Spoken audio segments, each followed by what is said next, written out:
Hello, everyone, and welcome to a brief introduction to the negation game. I'm going to show you today, in about 1 minute, how you can use the negation game as part of your team to make decisions together.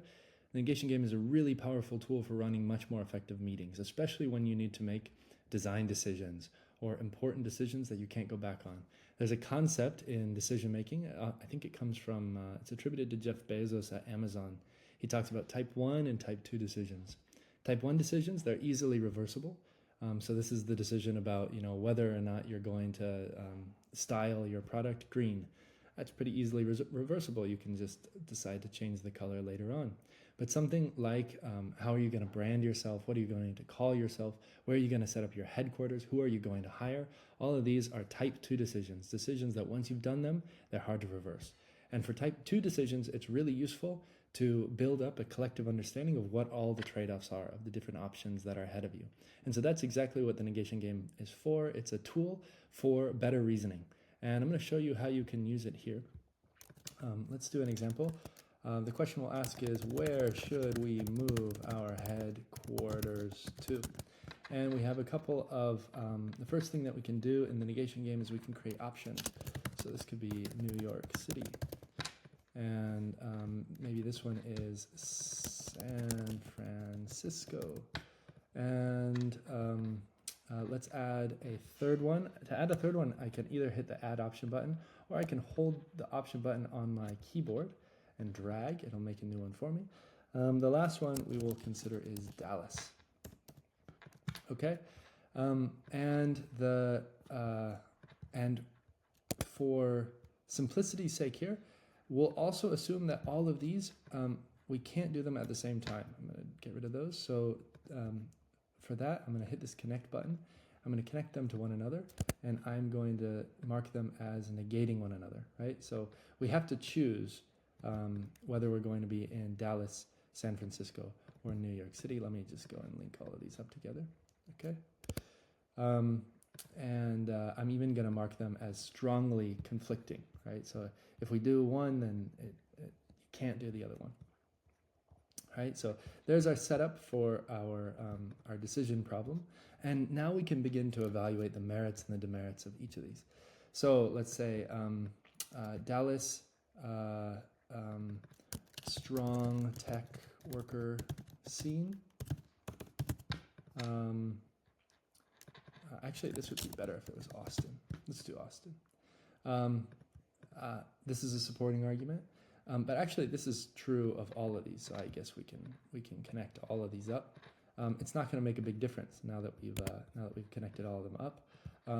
But one concern might be something like, if I double click, notice that if I double click, it'll create a new point for me. I can also create a question if I'd like.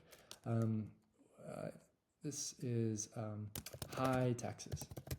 Okay, so this is definitely, and I'm going to link these up, this is definitely a concern both of San Francisco and of New York City. It's not a pro, it's a con, so I'll switch that over to being a con. Finally, let's do one where we talk about, let's do cold weather. So New York has cold weather. Okay. Now, notice that we could go deeper if we wanted to, right? So we could say something like, imagine there was a claim that somebody made, which was, let's say that the homelessness problem is out of control in SF.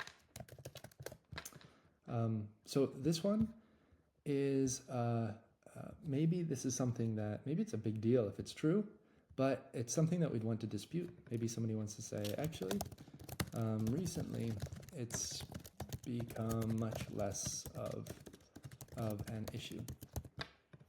And of course, if that's true, then it totally mitigates this concern. So when somebody makes what we're calling here a counterpoint or a negation, they're arguing against whether or not this is true, right? And it's up to you to, in this version of the app, we make it easy for you to mark these in accordance with the degree to which you think it's true. And if you think it's not very true, then it's going to become somewhat transparent so that it's not easily visible among all the other concerns. So that's one thing that you can do here is we can argue against one of these points being true. And you're noticing how this is building up a big dependency graph. All of the different considerations that we're looking at as we as a team are making the decision about where we should move our headquarters to. And for you as a team leader, this can be a really powerful tool for eliciting kind of the insights and the understanding of your team, and also for figuring out what people are most concerned about. You can imagine that maybe the question was, instead of about our headquarters, maybe it's about the next feature that you wanted to develop. And I'll show you an example right after this of how we've been using the negation game internally. But there's one final thing that I want to show you. So what I've shown you so far is how to make options. And I've also shown you how to make supporting and negating points.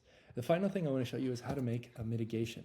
So mitigation is a statement that says, this is true, but it doesn't matter. And it's actually really important that we can make mitigations inside of the negation game, because let's imagine that there was a point that said something like, the Earth is round. That seems pretty true, right? And let's say that there's another point that says light is fast. Well, that also seems pretty true. Light seems to be going pretty fast. But let's say that somebody connected these two to one another.